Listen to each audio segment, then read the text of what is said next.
বাংলাদেশ বেতার খুলনা। খবর পড়ছি বিলকিস আক্তার সিদ্দিকা। জুলাই গণ অভ্যুত্থানে সম্মুখভাগের অকুতোভয় যোদ্ধা ও ইনকিলাব মঞ্চের মুখপাত্র শরীফ ওসমান হাদির রুহের মাগফিরাত কামনা করে আজ বাদ জুম্মা দেশের সকল মসজিদে বিশেষ দোয়া ও মোনাজাত করা হবে। এছাড়া অন্যান্য উপাসনালয়ে বিশেষ প্রার্থনার আয়োজন করা হবে।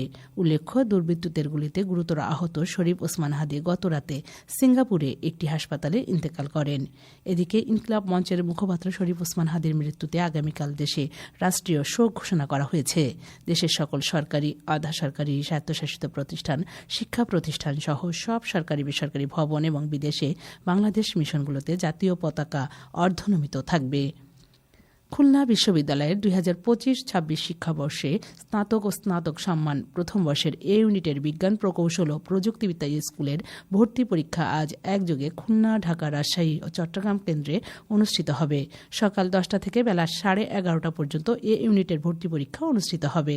এদিন বেলা 11:40 থেকে দুপুর 12:40 পর্যন্ত স্থাপত্য স্কুলে আবেদনকারীদের জন্য ড্রয়িং পরীক্ষা অনুষ্ঠিত হবে। এছাড়া এদিন বিকেল 3টা থেকে 4:30 পর্যন্ত বি ইউনিটের বিজ্ঞান স্কুলের ভর্তি পরীক্ষা অনুষ্ঠিত হবে।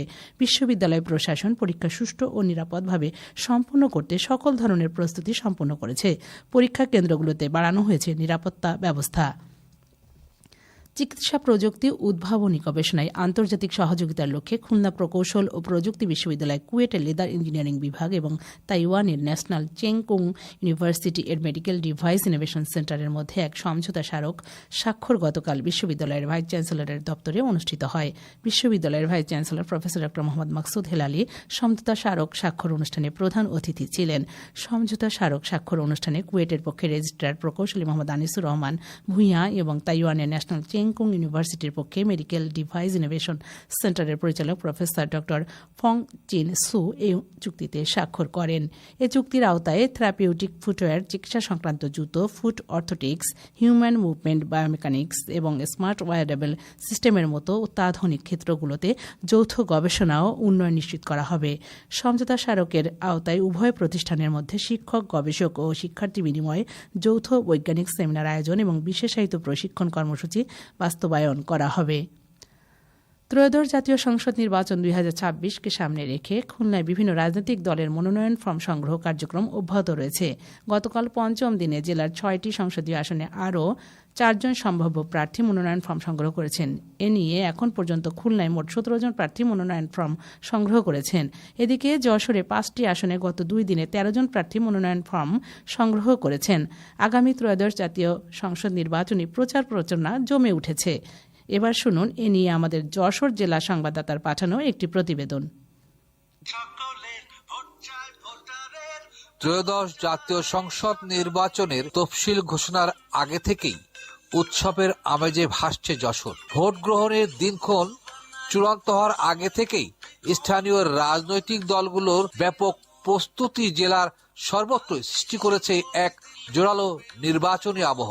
স্থানীয় বাসিন্দারা বলছেন, তাদের দাবি বিভিন্ন দলের প্রার্থীদের এই ব্যাপক প্রচারণার মধ্যে দিয়েই দেশে গণতন্ত্র পুনঃপ্রতিষ্ঠা প্রতিফলিত হচ্ছে। এ বিষয়ে দুজন সাধারণ ভোটার জানান, মানুষ ভোট দেওয়ার জন্য উদ্গ্রীব হয়ে আছে এবং পুরো দেশটা এখন নির্বাচনমুখী। 16 বছর মানুষ নির্যাতন অত্যাচার ছিল, সঠিকভাবে ভোট হয়নি, তাই কেউ ভোট দিতে পারেনি। আগামী ফেব্রুয়ারি যে নির্বাচন হবে সেই নির্বাচনে মানুষ ভোট দেওয়ার জন্য উদ্গ্রীব হয়ে আছে। এ বিষয়ে জেলা বিএনপির সভাপতি অ্যাডভোকেট সৈয়দ সাবিরুল হক সাবু বলেন, বাংলাদেশে মানুষের যে প্রত্যাশা ছিল, দীর্ঘদিন যে আকাঙ্ক্ষা আছে যে বাংলাদেশে একটি সুষ্ঠু নিরপেক্ষ নির্বাচন অনুষ্ঠিত হোক। আমরা মনে করি যে আজ অন্তর্বর্তীকালীন সরকারের অধীনে একটি নির্বাচন হবে, সেই নির্বাচন নিরপেক্ষ হবে, সেখানে জনগণ তাদের মতামতের প্রতিফলন ঘটবে। আওয়ামী লীগের সময়ে জনগণ ভোট দিতে পারেনি, দলীয় মনোনয়ন পাওয়া মানেই বিজয় নিশ্চিত ছিল, কিন্তু এখন সেই পরিস্থিতি নেই। দেশ জুড়ে নির্বাচনী আমেজ বইছে এবং গণতন্ত্রের সবচেয়ে বড় উৎসব নির্বাচনকে ঘিরে বাংলাদেশের মানুষ উৎসব মুখর হয়ে উঠেছে।